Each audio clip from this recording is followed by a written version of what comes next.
They moved in, but someone was already watching. Part 1. The dream home turned dread.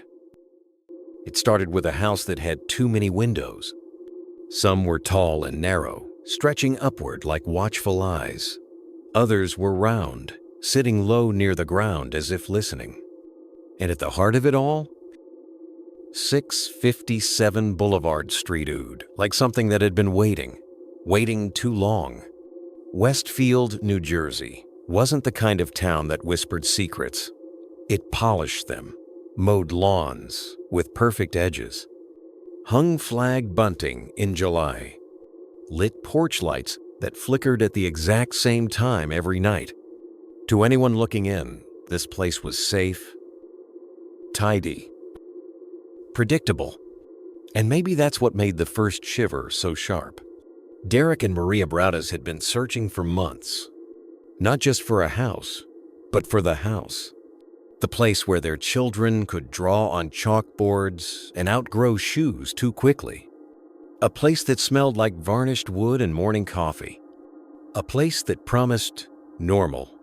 They found it in a Dutch colonial on Boulevard, 3 stories, built in the early 1900s, a wraparound porch, wisteria climbing the columns like careful fingers.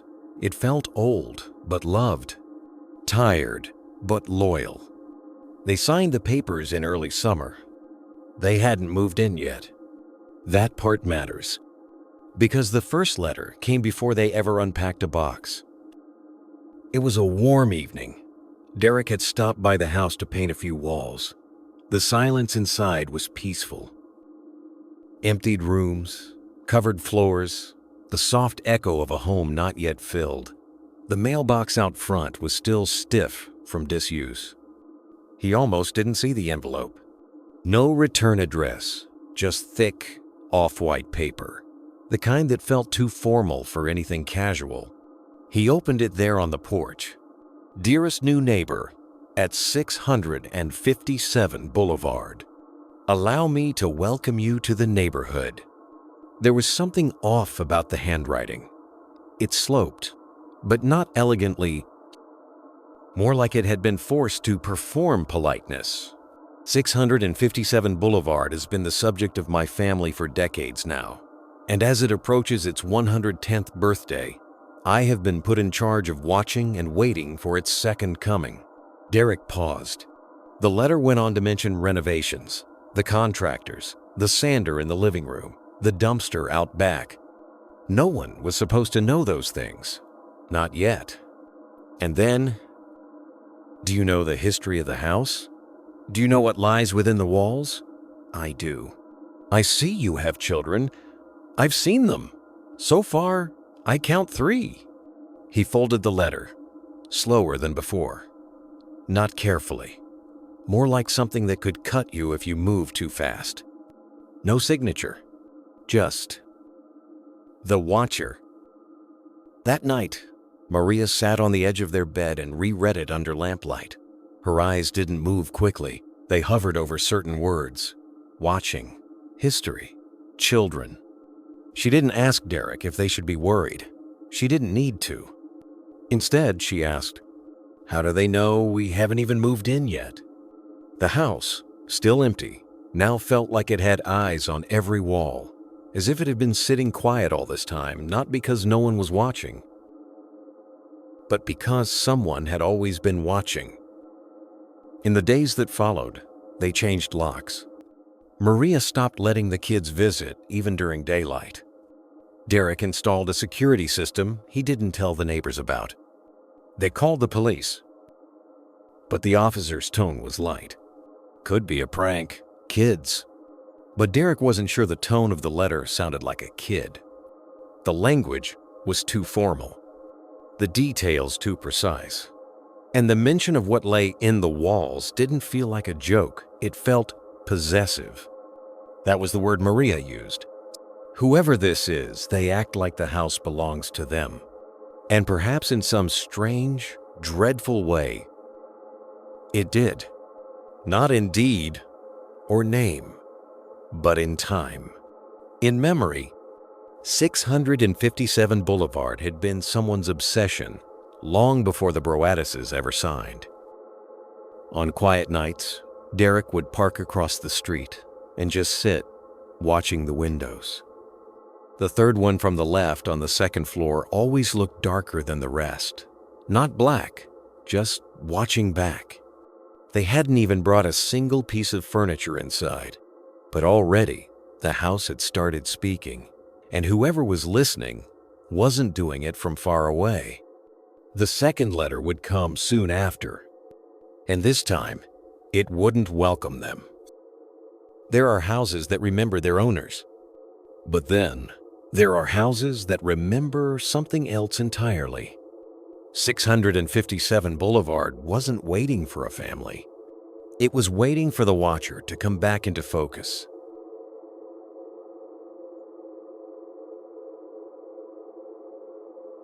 Part 2. The letters begin. At first, it was just a letter.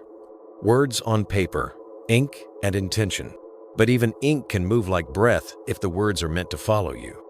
It came 4 days after the first. Maria was in the dining room. The windows were still uncovered. Something she kept forgetting to change. The sun came in unfiltered, harsh. It made the shadows stretch longer than they should have. She walked past the front door and saw it, a white envelope, no stamp, just her name. She didn't open it right away.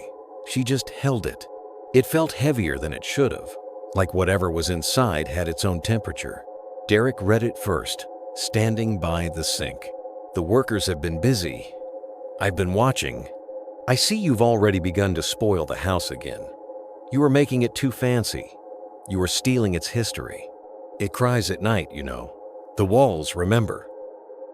They didn't show the letter to the kids. The kids still thought of 657 Boulevard as an adventure. Empty rooms to echo in. A banister to slide down. They didn't know the house had begun speaking back. Maria, though, was no longer sleeping well. She started turning on the hallway lights before stepping into them, not because she believed someone was there, but because she feared the chance that someone was. One night, she walked past the staircase and thought she heard her name in a whisper, but the air was still. There was no echo, no vibration, just the sound that stays after silence. That night, she covered every mirror in the house with sheets. The camera that caught nothing. Derek installed motion sensors, one in the front hall, one above the stairs. He placed 2 small cameras facing the front and backyards. They were motion triggered, low res, but enough to catch anyone walking past. They caught nothing. No deliveries. No strangers. Only leaves, shifting at night. A possum once, one neighbor's cat. But Derek started to notice something strange. Whenever the wind blew from a certain direction, the branches in the footage didn't sway the same way they did in real life. Almost like the video was echoing something, but not what was actually there. He rewound one tape 7 times. In the corner of the screen, for 2 frames only, something moved in the upper left window. A shape. Not a person. Not even a silhouette. Just a slight dimming. Like someone had leaned in. And then back. But when he paused, there was nothing. Frame by frame, the shadow didn't exist. Still, Derek erased the footage. He didn't tell Maria.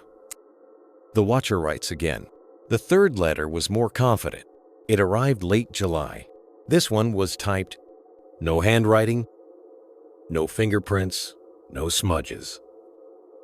Just mechanical coldness. Where have you gone? Are you afraid? You should be. You are not bringing the children inside anymore. Smart. Very smart. But the house is waiting. It gets lonely. 657 Boulevard is not used to silence. And then, almost tenderly, let the children come play. I will be very patient.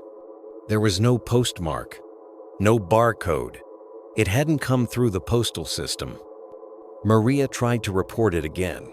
The officer was different this time. A younger man, more skeptical. He glanced at the letters but said little. Asked them if they had a friend with a dark sense of humor. Suggested maybe someone wanted to scare them into selling. Derek didn't respond. But that night, he sat in the backyard long after the lights were off. He stared up at the second floor. One window had the curtain half drawn, and though he knew no one was inside, he still felt it. That someone was behind the glass, watching him. The house that would not be claimed. Maria began to sense a pattern, not in the letters, but in how the house resisted them. She'd close a cabinet, only to find it ajar the next morning. A door they were sure they'd locked. Open. The smell of soil in the upstairs hallway, though no plants had been moved. The strange part wasn't the events. It was how small they were. Deliberate, yes, but subtle. As if meant not to scare, but to suggest. 657 Boulevard wasn't trying to chase them away. It was trying to prove a point. That no matter how much they painted, furnished, secured, it was never really theirs. The letters didn't stop, but what made them truly haunting wasn't what they said. It was what they didn't. They never made threats, never gave deadlines, just observed, like a presence that simply was. And that alone made it terrifying. A house is supposed to protect. But what if it remembers being abandoned? What if it wants company, not owners? And worse, what if it already chose someone else?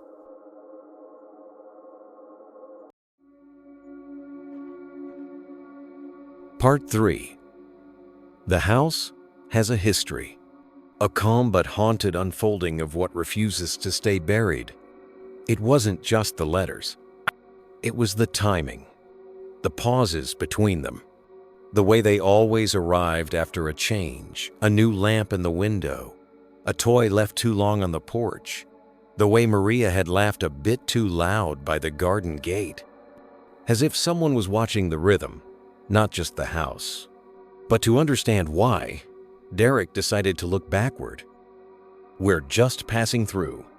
The seller, John Woods, had lived at 657 Boulevard for over 2 decades. He and his wife had raised their children there. They'd written in the listing that it was a place full of peace. But when questioned by police after the Broaduses reported the first letter, Woods admitted something strange.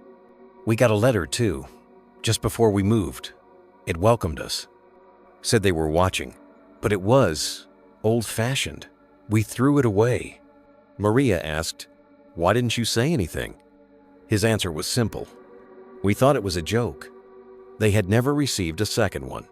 That, he said, belonged to the next chapter, as if the house had different rules for different owners. What the deed didn't say. Public records showed the house had changed hands 6 times since the 1960s. Not an unusual number for a century-old home. But 3 of the owners had sold within 2 years. And one, a woman named Elle Swanson, had sold just 6 months after moving in. No reason documented. Maria began checking online archives, real estate forums, even old neighborhood newsletters. She found nothing obvious. But one night, deep into a local blog post from 2003, she read a comment. "Lived near 657, lived back in the 80s. That house was always strange. Porch light on during the day. Curtains drawn even when no one was home. Kids used to dare each other to run up and touch the mailbox." The post was deleted shortly after. The account? Anonymous. But that image porch, light on during daylight, lingered in her mind like a half-remembered dream. A letter from before the Broaduses were born. Derek managed to find an old tenant who had lived 2 doors down in the late 70s, Mr. Rick Palmer. Now in his 70s, he remembered the house fondly, sort of. Beautiful porch, always well kept. But the mailbox? Yeah, people used to say it had eyes. He chuckled, but his voice dimmed when Derek asked more.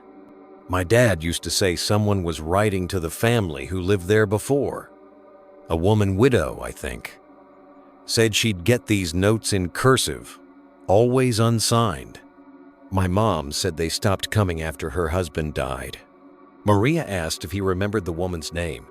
He didn't, but he remembered the sound the gate made, like a click you feel in your teeth. No one else remembered the woman. No one else remembered the letters. But somehow, the house did. The dream that wasn't theirs. Maria started waking at 3:17 a.m. Not every night, but enough that it felt intentional. Once, she dreamed she was walking through the upstairs hallway, but the paintings on the walls weren't hers. The wallpaper was darker. The lights were gas sconces, not bulbs. Another time, she dreamt of standing at the kitchen sink in a dress she didn't own.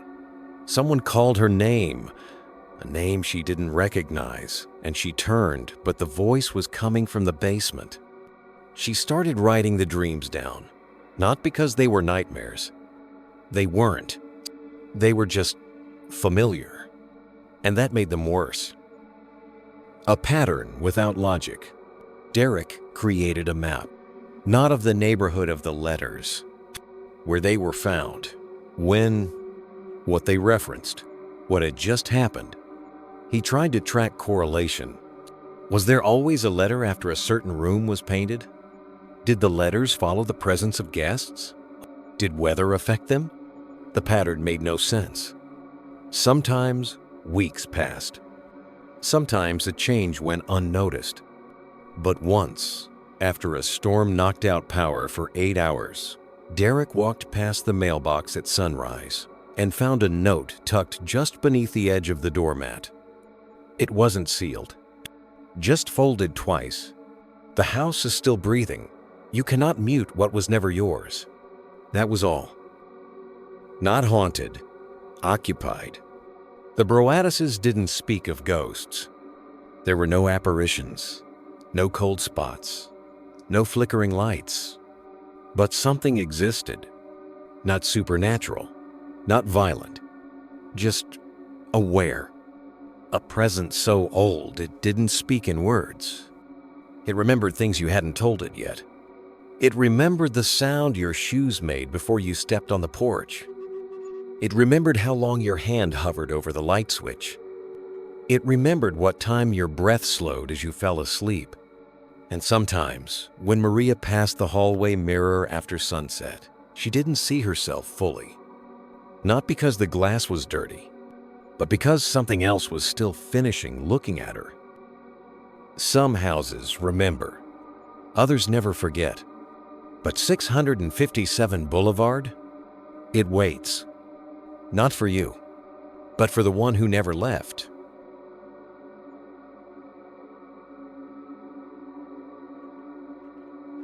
Part 4. The Neighborhood of Silence. A quiet street, where no one listens and everyone watches. In most neighborhoods, silence is a comfort. It means children are asleep. Lawnmowers are put away. Windows glow dimly from within, and the night belongs to porch lights and distant sirens. But on Boulevard, silence came early. Too early. And it didn't feel like peace. It felt like watching your own reflection and realizing it wasn't moving with you. A block too quiet. Maria began noticing it first. She'd walk the kids to the car in the morning, and not once did a neighbor wave. Not even the old man trimming hedges across the street, who had waved every morning before they closed on the house. At first, she chalked it up to unfamiliarity. They were new. Maybe people in Westfield weren't like her old neighborhood. But even after weeks, no one knocked on the door. No cookies, no "welcome to the block."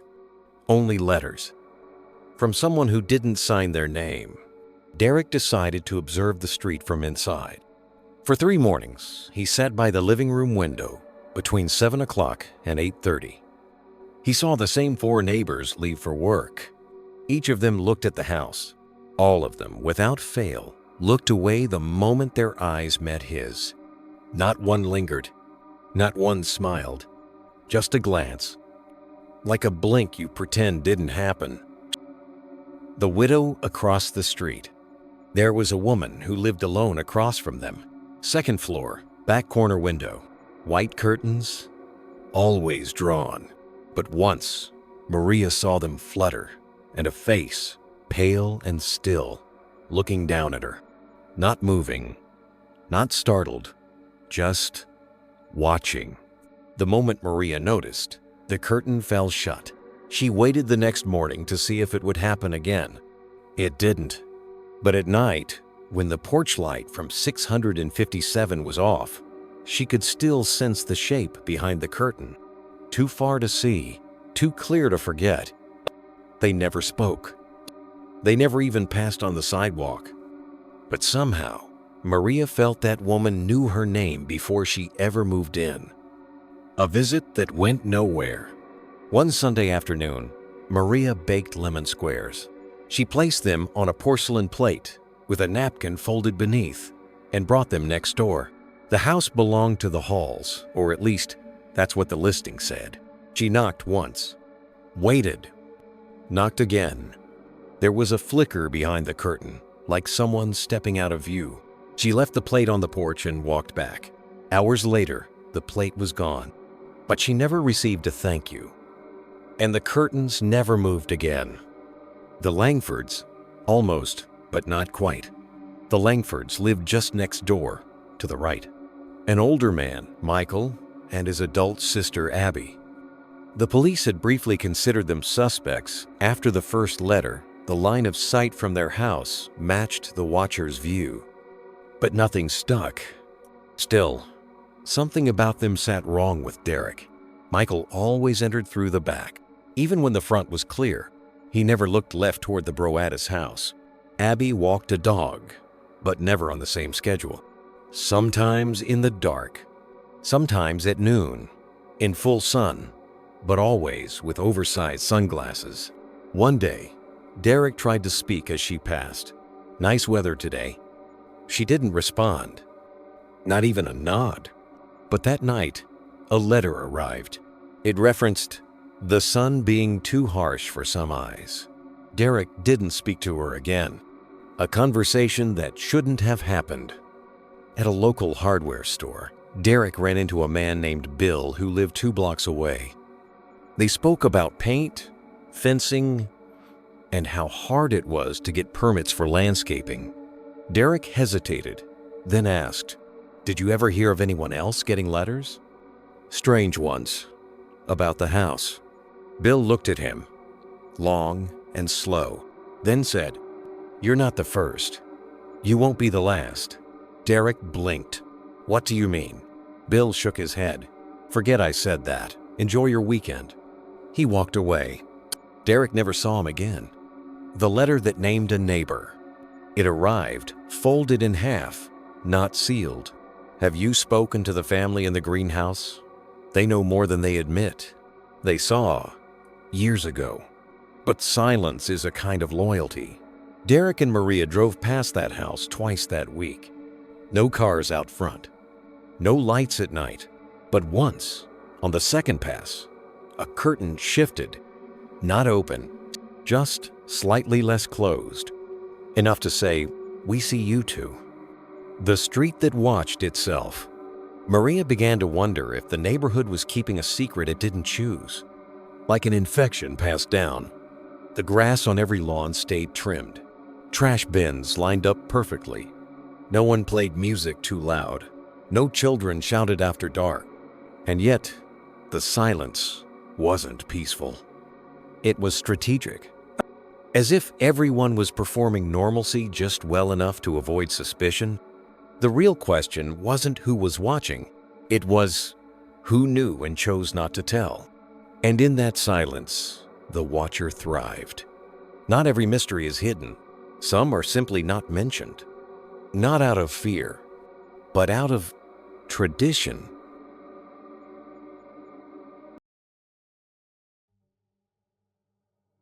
Part 5.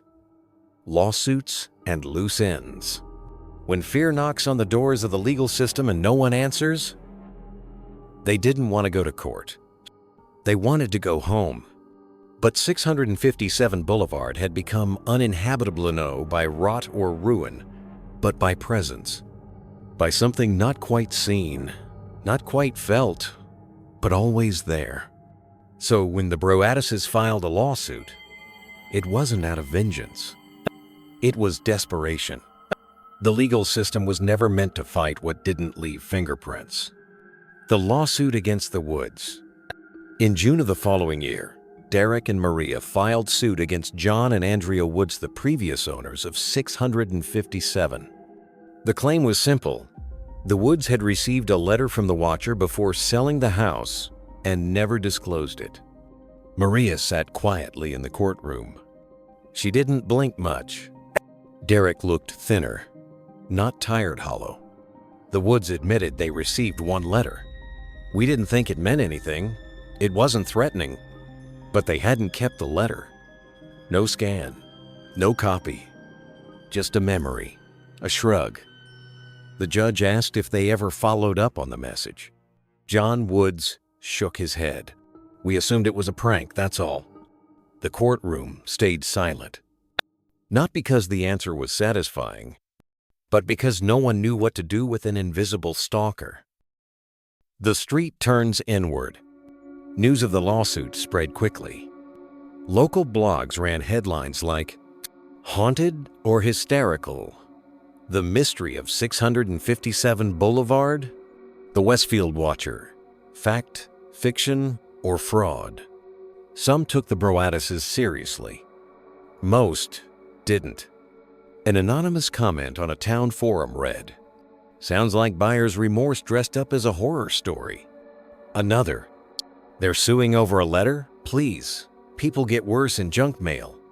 Soon after, a petition circulated quietly. Neighbors asking the Broaddises to stop bringing unwanted attention to their street. Maria saw it in passing at a local bookstore. She didn't touch it. She didn't cry. But that night, she took down every photo of their children from the mantle. Not because of the watcher, but because she no longer knew who was looking. The watcher writes again. 3 weeks into the proceedings, a new letter arrived. Typed, crisp, no return address, no postage stamp. Lawsuits are funny things. You speak in front of strangers. Tell them what you fear most. And they smile back, because it's their job. But I am not a stranger. I live closer than any court. Did you think I wouldn't notice your betrayal of silence? It ended with, "Some houses need time to breathe. You're suffocating it with lawyers." Maria didn't show the letter to the police. They had stopped asking. Evidence that vanishes. Derek tried, again, to catch something. He set up new cameras, better ones, motion activated with night vision. He even placed an old phone in the mailbox with a recording app. But nothing ever triggered. No shadows, no hands, no figures. One night, the app glitched. It recorded 26 seconds of static and one faint sound. A single knock. Not at the door, at the wall. When Derek played it back, the knock was gone. Only the silence remained. Theories that go nowhere. The Westfield police eventually closed the investigation. No suspect, no charges. The FBI didn't intervene. The postal inspector found no irregularities. Even private investigators, hired quietly by Derek, came back with theories but no proof. One suggested an elderly neighbor with a mental illness. Another floated the idea of a prank turned serious. One even speculated the Broaddises had written the letters themselves. Public sympathy, insurance claim, movie rights. Derek didn't respond. He just stood at the window that night, looking out at the porch. It had begun to rot along the edges. They'd never used it. The weight of the unprovable. The hardest part wasn't the fear. It was the erosion of trust, of voice, of narrative. Maria no longer answered the door. Derek stopped reading the mail altogether. They spoke less, not from anger, but from fatigue. What do you say when no one believes you and you're not even sure you believe yourself? What do you say when the threat doesn't scream? It waits. The loose ends. There were no footprints, no fingerprints, no ink matches, no cameras that caught a face, no neighbors who remembered anything useful, no witnesses, no answers, just letters, and a house that refused to be claimed. Some mysteries don't resist being solved. They dissolve, thread by thread, until nothing remains but silence. 657 Boulevard was not haunted. It was listening, and the Broaddises were not cursed. They were dismissed by a town, by a system, by something older than both.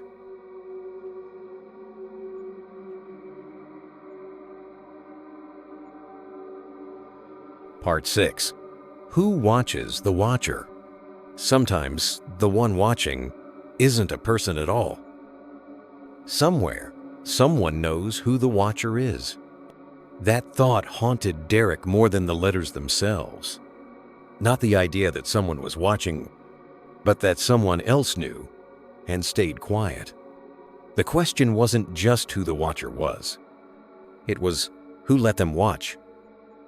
The list no one would finish. After the lawsuit ended, Derek made a spreadsheet. He listed every house visible from 657 Boulevard, every neighbor with line of sight to the porch, every family who had lived there for more than a decade.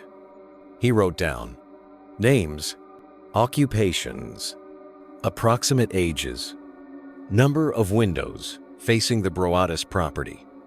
But every time he got past 12 names, he stopped, because each name came with a face, and each face had once smiled at him, and that smile now felt wrong. He didn't show the list to Maria. Some suspicions are too heavy to share. Theory 1. The old neighbor who never left. A retired school teacher. 2 houses down.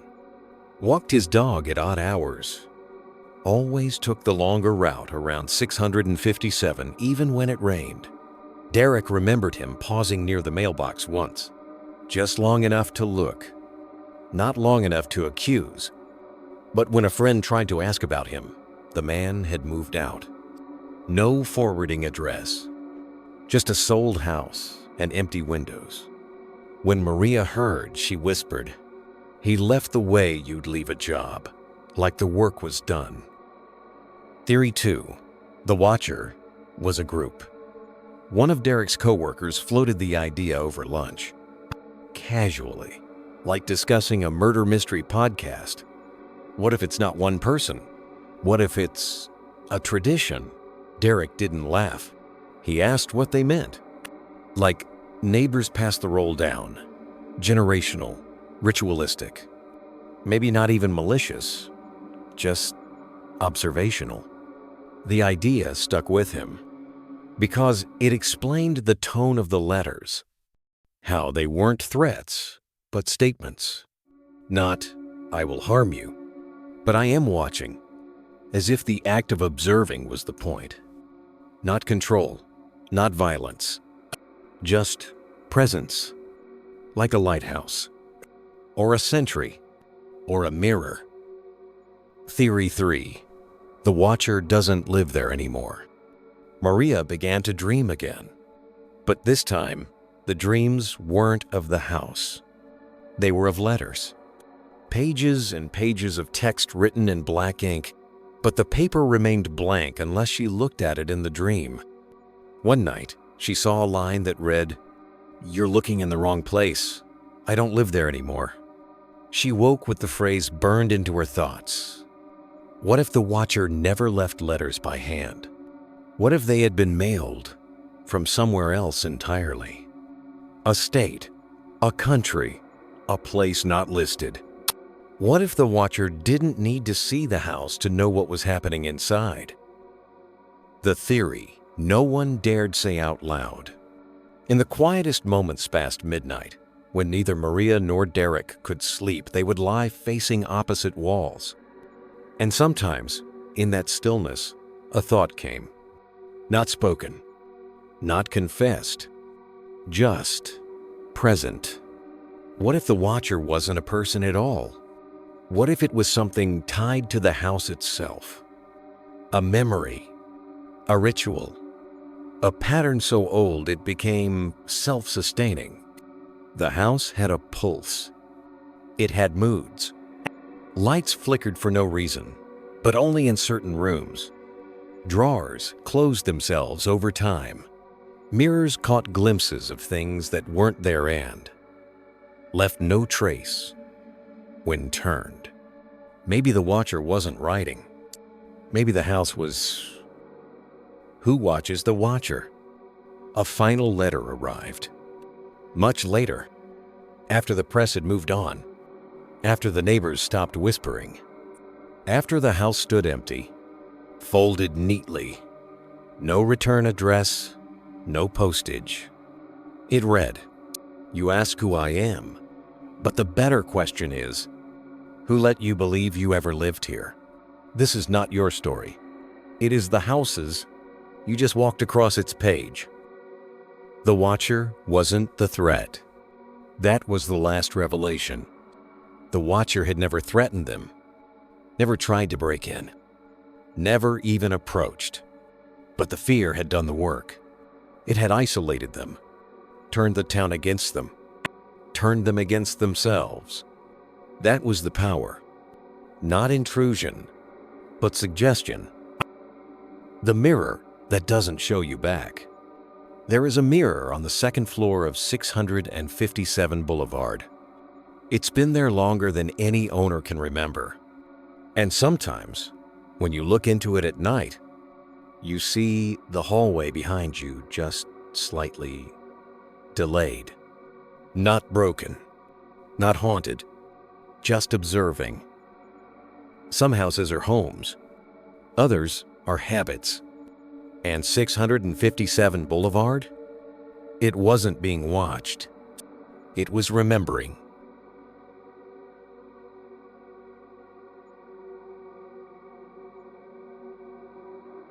Part 7. The House Waits. A quiet ending that never really closes? They left quietly. No announcement. No moving truck. No final photo on the front steps. Just an ordinary sedan pulling out of the driveway one October morning before the sun had fully risen, before the neighborhood had a chance to look. The house was empty again. But it didn't feel abandoned. It felt paused. As if something had closed a book halfway through and gently set it down, waiting. Not for another story, but for the same one told by different voices. The house doesn't ask questions. After the Broadises moved out, the house stood for a while. Shuttered windows, curtains drawn, no sign in the yard, no price drop, no apologies. Just silence. Some nights, the porch light turned on. No one had entered. No timers had been set. Neighbors said it must have been electrical, but no one called an electrician, and no one ever knocked on the door. It was as if the house had quietly resumed its breath. Someone moved in, but not all at once. The new tenants arrived in pieces. A lamp, then a chair, then a rug. For weeks, the house seemed like a museum of objects with no people. Then, one day, the curtains changed. Soft gray, thicker, new. A small signal. The house was listening again. But no articles were written this time. No news reports. No lawsuits. No theories. And most notably, no letters. At least, none that anyone spoke about. The last thing Maria said. Years later, a journalist tracked down Maria for a piece that never ran. She declined to speak formally, but as the reporter left, she said, "The worst part wasn't the letters. It was realizing the house didn't hate us. It just didn't pick us." The street forgetted, didn't. Boulevard returned to normal. Lawns trimmed, windows clean. Children rode bikes again, but always in groups of 2 or more. People stopped referring to 657 by its number. They called it that house, sometimes just it. But no one denied its presence. They simply absorbed it. The way a body grows used to a scar.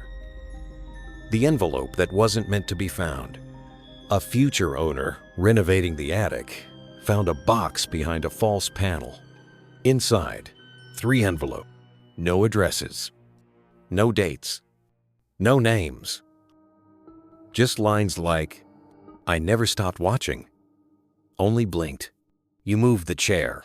The floor remembers. The window at the top of the stairs is mine." The owner didn't call police. They didn't tell their spouse. They put the letters back and resealed the panel. Some things, once acknowledged, become stronger. The house waits. It does not rot.